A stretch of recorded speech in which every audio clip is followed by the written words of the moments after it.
स्वागत है आप सभी का। आपके साथ मैं हूं स्वप्निल। बुलेटिन में बात होगी तमाम बड़ी खबरों की। बात करेंगे महामारी को लेकर गहलोत सरकार के एक्शन की। कोरोना वैक्सीन आपूर्ति के लिए ग्लोबल टेंडर निकाला जाना है, जिस पर कैबिनेट की बैठक में मंथन हुआ।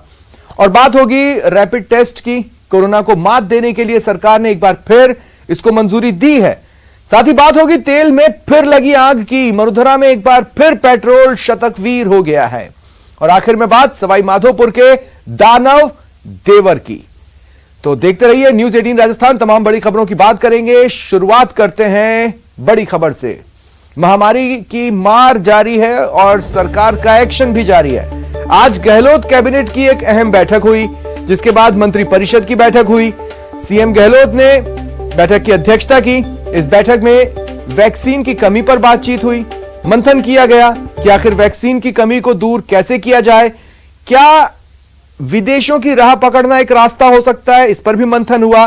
जैसा कि कुछ राज्यों ने किया है, ग्लोबल टेंडर निकाले हैं, तो बैठक में ग्लोबल टेंडर पर भी बातचीत की गई।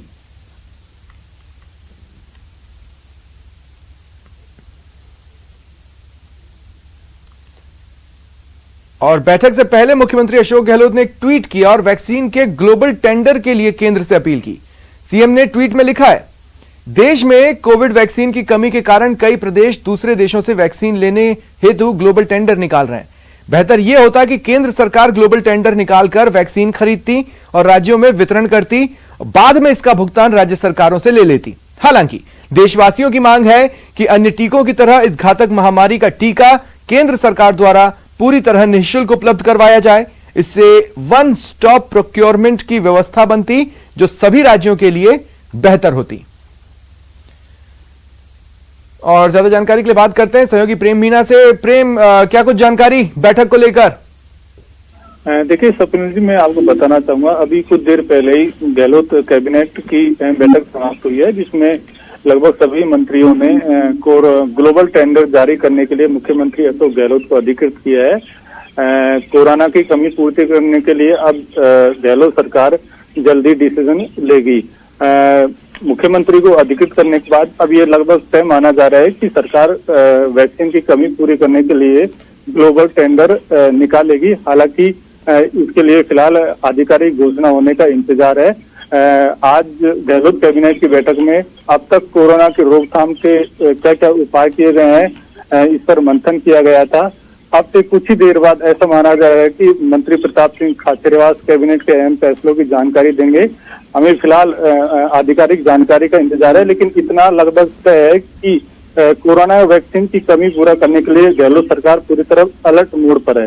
जी, तो क्या किसी को ऑथराइज किया गया? देखिए, सीएम गहलोत को तो ऑथराइज कर दिया गया है कि अब फैसला उनको लेना है, लेकिन क्या इसके अलावा कुछ चेहरों को ऑथराइज किया गया है कि जो 4 या 5 राज्य जिन्होंने ग्लोबल टेंडर निकाला है, जिसमें यूपी है, उड़ीसा है, महाराष्ट्र है, उनके ग्लोबल टेंडर को एक बार स्टडी करो, देखो कि किस तरह का है वो?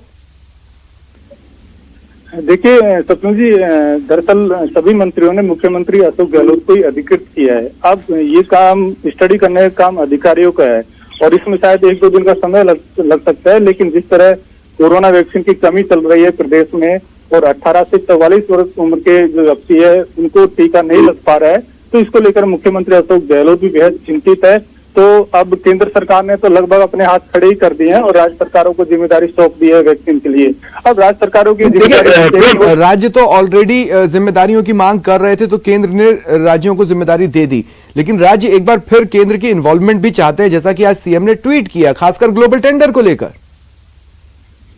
जी बिल्कुल, मुख्यमंत्री अशोक गहलोत बार बार ये बात कहते रहे हैं कि केंद्र सरकार है वो उसको मदद करनी चाहिए, लेकिन चूंकि वैक्सीनेशन का मामला है वो सियासत की ओर मुड़ गया था।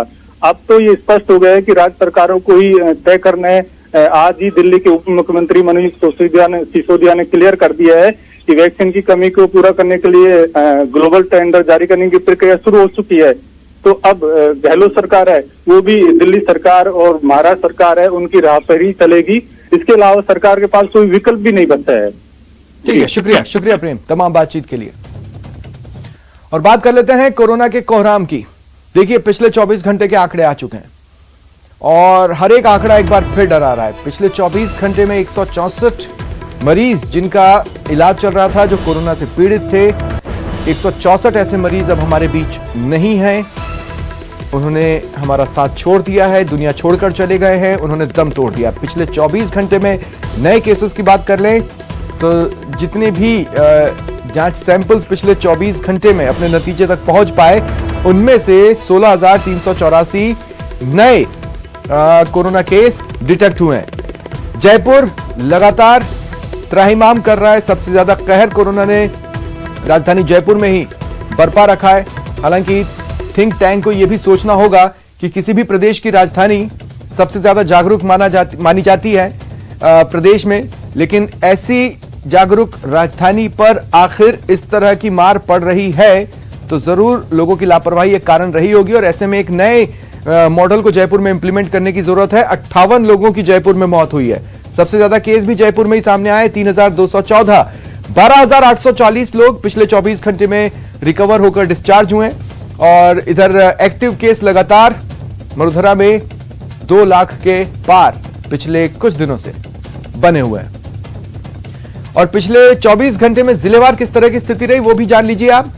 जयपुर में 3,214 केस, जोधपुर में 1,260, अलवर में 1,214, कोटा में 950, उदयपुर में 907, चूरू में 715, भरतपुर में 677, झुंझुनू में 550, बीकानेर में 505 और अजमेर में 488 केसेस दर्ज हुए। अब ग्राफ देखिए पिछले 5 दिनों का।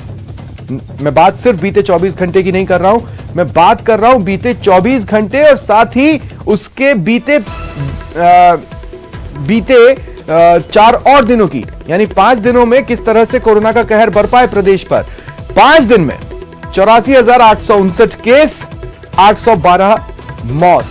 देखिए हल्की सी राहत जरूर मिली है लोगों को, क्योंकि 5 दिनों के जो आंकड़े थे वो 86,000 के पार रहा करते थे, लेकिन अब 85,000 के नीचे आए हैं। लेकिन ये बेहद ही आंशिक ड्रॉप है, इसलिए गंभीरता को कम नहीं करना है, लापरवाही को पूरी तरह से छोड़ना है, क्योंकि 812 मौतें भी पिछले 5 दिनों में रिकॉर्ड हुई हैं।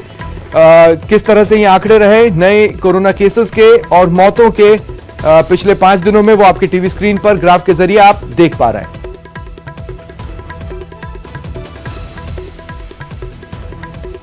और सहयोगी लवली वधवा इस वक्त हमारे साथ लाइव जुड़ रहे हैं। लवली, कल देश में एक रेट बहुत ज्यादा गूंजा। केंद्र के अधिकारी आए और उन्होंने पॉजिटिविटी रेट की बात की और पॉजिटिविटी रेट पर अपनी पीठ थपथपाई और यह कहा कि भैया देश भर में 1% कम होकर बेहतर स्थिति को पाया गया है। तो उस मामले में तो राजस्थान अव्वल है।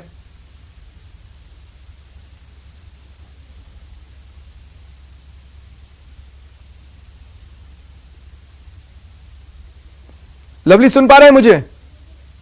तो सुन पा रहा हूं, आपको मेरी जी मुझे अब आपकी आवाज मिली है। लवली, क्या मेरा सवाल आपने सुना था? सवाल सुना। मैं आपको बता दूं, जिस तरह से आपने कहा पॉजिटिविटी रेट की, जहां तक हम बात करें पॉजिटिविटी रेट में भी और जो मृत्यु दर है उसमें भी राजस्थान ही नहीं, राजस्थान की राजधानी भी अव्वल चल रही है। देश के अन्य राजधानियों से ये तमाम चीजें जो है वो अव्वल नंबर पर आई हुई है। लेकिन इसको सुधारने के लिए जिस तरह से जो काम किए जाने चाहिए, जिस तरह से इसको जो सुधार होना चाहिए व्यापक स्तर पर, वो कहीं ना कहीं नजर नहीं आ रहा। और जो टेस्टिंग को लेकर के सवाल जो है वो आज भी खड़े हो रहे हैं कि डोर टू डोर टेस्टिंग कब शुरू होगी। हालांकि एंटीजन टेस्ट शुरू करने की बात जो है वो कही जा रही है। सीएमएचओ के माध्यम से जो है तमाम जो जिले के सीएमएचओ हैं उन्हें वो अपने अधीनस्थ लोगों को ट्रेन करेंगे, ट्रेनिंग लेंगे और एंटीजन टेस्ट के माध्यम से अगले 15 मिनट या 16 मिनट के अंदर जो रिपोर्ट है वो कहीं ना कहीं जो है वो जो पीड़ित होगा मरीज उस तक पहुंच पाएगा। लेकिन एक बार राज्य द्वारा एंटीजन को रिजेक्ट किया जा चुका है, एक बार फिर उस टेस्ट को अपनाना किस तरफ इशारा कर रहा है?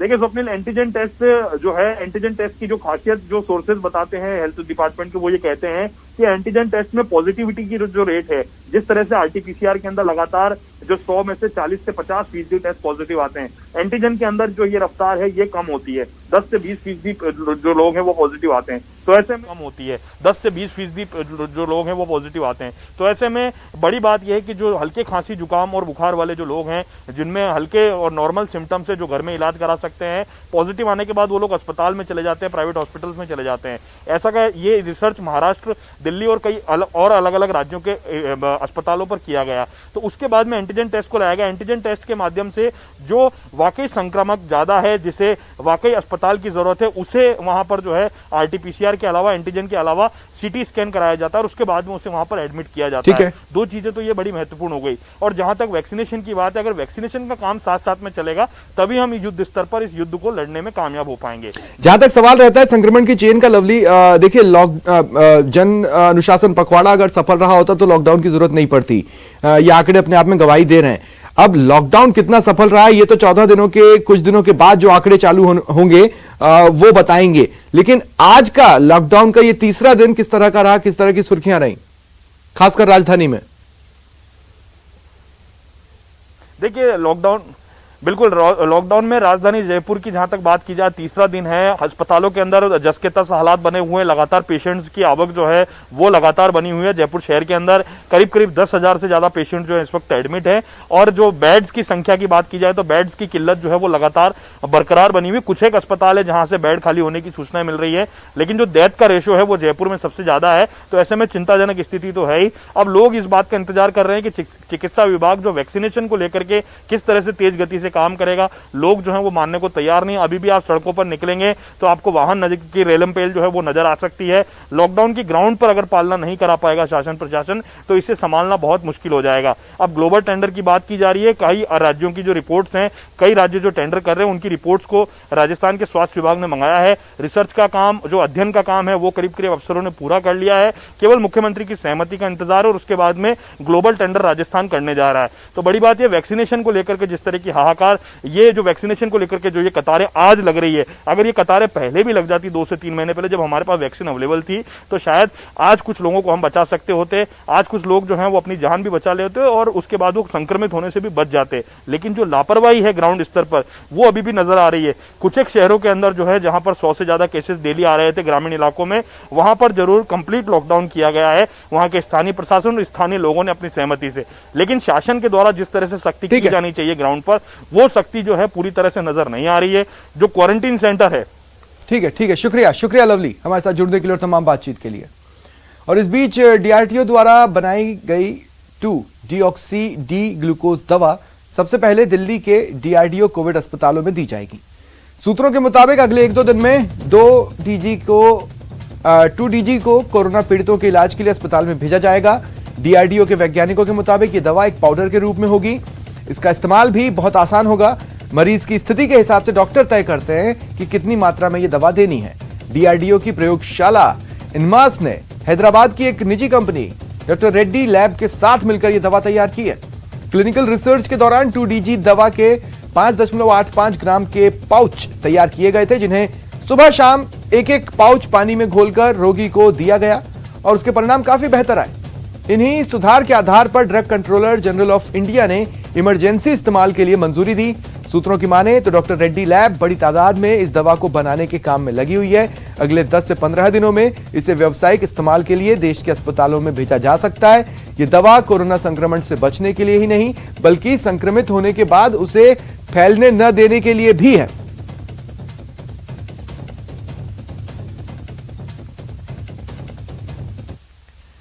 और भरतपुर से बीजेपी सांसद रंजीता कोली ने राज्य सरकार पर भेदभाव का आरोप लगाया है। बीजेपी सांसद ने कहा, कोरोना काल में केंद्र से भेजी जा रही मदद जनता तक नहीं पहुंच रही।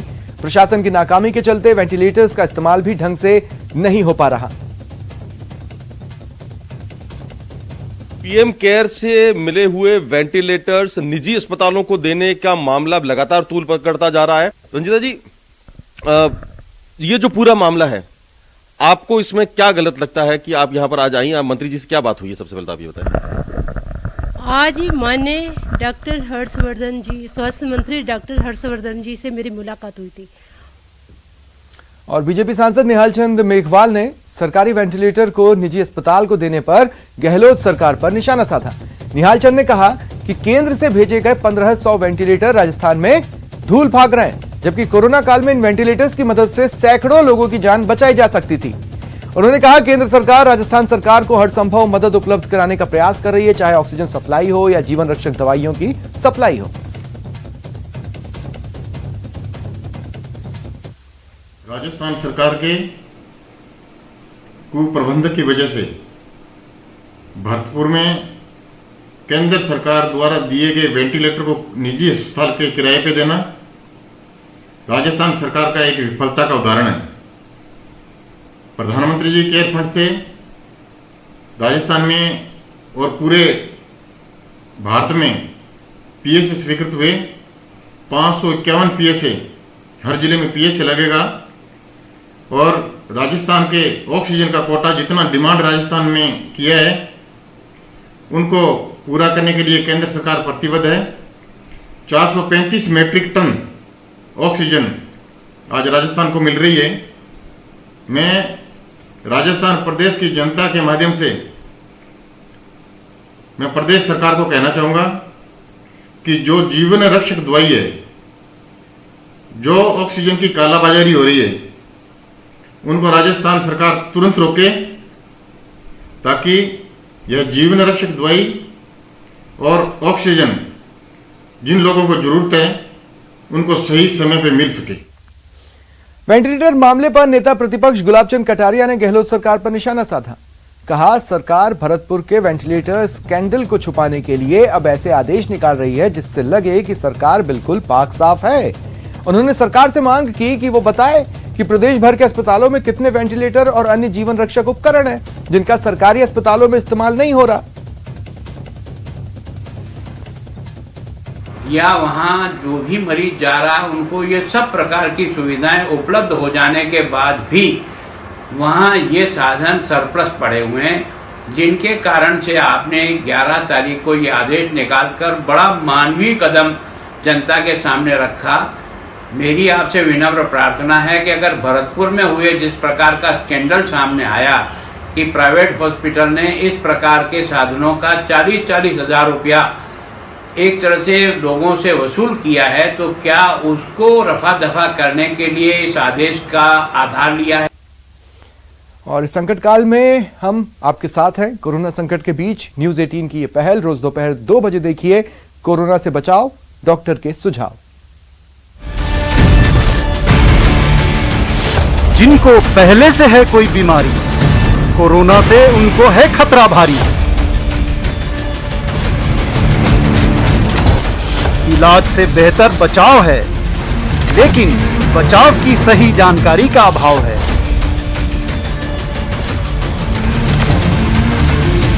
जाने माने डॉक्टरों से लीजिए सही जानकारी हर दिन।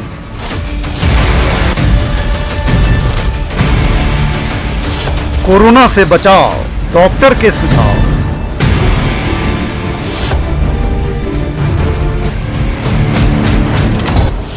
दोपहर 2 बजे न्यूज 18 राजस्थान पर। तो जरूर देखिएगा क्योंकि जरूरी है। वक्त एक ब्रेक का। ब्रेक के बाद बताएंगे रैपिड टेस्ट केस देगा कोरोना को, कैसे देगा कोरोना को मात। कोरोना संदिग्धों की बढ़ती संख्या के बाद सरकार ने रैपिड एंटीजन टेस्ट को फिर से मंजूरी दे दी है। सभी सरकारी और निजी अस्पतालों में अब एंटीजन टेस्ट होंगे और पॉजिटिव मरीजों का कोरोना प्रोटोकॉल से इलाज होगा। अभी तक एंटीजन टेस्ट के बाद भी आरटीपीसीआर टेस्ट की जरूरत होती थी।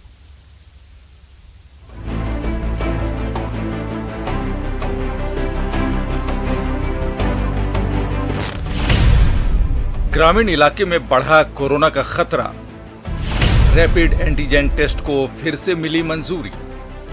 एंटीजन टेस्ट से संदिग्ध मरीजों की होगी जांच। प्रदेश में कोरोना के कोहराम के बीच जब शहरों के साथ कोरोना ने गांव में भी दस्तक देनी शुरू की, तो सरकार को मजबूरन अपने पुराने फैसले को पलटना पड़ा।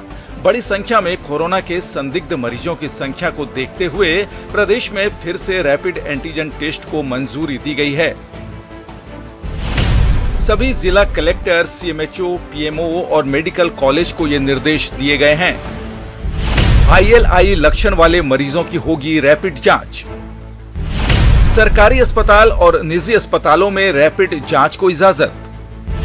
टेस्ट में पॉजिटिव आने पर कोरोना प्रोटोकॉल से होगा इलाज। हालांकि आरटीपीसीआर टेस्ट को प्राथमिकता मिलेगी। आपको बता दें कि 1 साल पहले प्रदेश में रैपिड टेस्ट पर रोक लगाई गई थी। अभी प्रदेश में 10 लाख आबादी पर महज 517 टेस्ट हो रहे हैं। रैपिड एंटीजन टेस्ट से कोरोना जांच की रफ्तार तेज हो सकेगी। रैपिड एंटीजन टेस्ट का परिणाम आधे घंटे में आ जाएगा। अब तक कोरोना का प्रकोप शहरों तक था, लेकिन गांव की 65% आबादी पर कोरोना के बढ़ते खतरे से सरकार के लिए बड़ी मुश्किल पैदा हो गई है और जांच में तेजी लाना चिकित्सा विभाग के लिए बेहद जरूरी है। सौरभ गृहस्थी, न्यूज 18 नेटवर्क, जयपुर। और अब बात करते हैं कोरोना काल के वॉरियर्स की। संकट काल में अपनी सेवा भाव से मरीजों का दुख दर्द बांटने वाले नर्सिंग कर्मियों को आज प्रदेश के कई हिस्सों में सम्मानित किया गया। ये रिपोर्ट देखिए।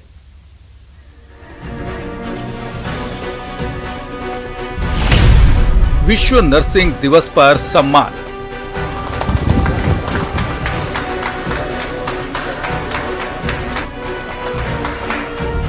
कोरोना काल के वॉरियर्स।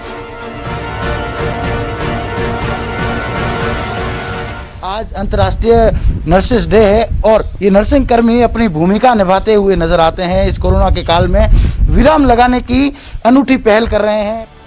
कोरोना काल के ये वो सच्चे वॉरियर्स हैं जिनके कारण लोग इस खतरनाक महामारी को मात देकर घर लौट पा रहे हैं। पिछले 1 साल से ज्यादा का वक्त बीत गया। ऐसे ही वॉरियर्स की वजह से देश कोरोना के खिलाफ जंग में टिका हुआ है। विश्व नर्सिंग दिवस के मौके पर प्रदेश भर में कोरोना काल के इन कर्मवीरों को सम्मान दिया गया।